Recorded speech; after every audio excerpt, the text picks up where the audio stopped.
In front of me is Realme Narzo N53, and today I would like to show you how you can connect it using Bluetooth.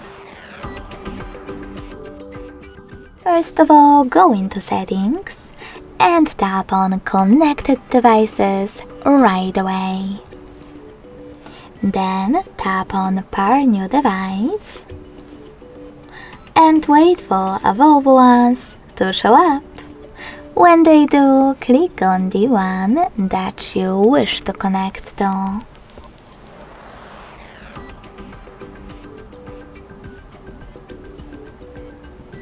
Then select pair and wait for the other device to do the same.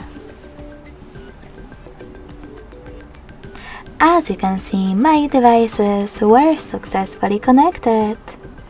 In order to disconnect them, click on this gear next to the device and tap on Forget next to Connect. Lastly, confirm your choice in the pop-up. Thanks so much for watching. If you enjoyed this video, don't forget to leave a like, comment and subscribe. Bye!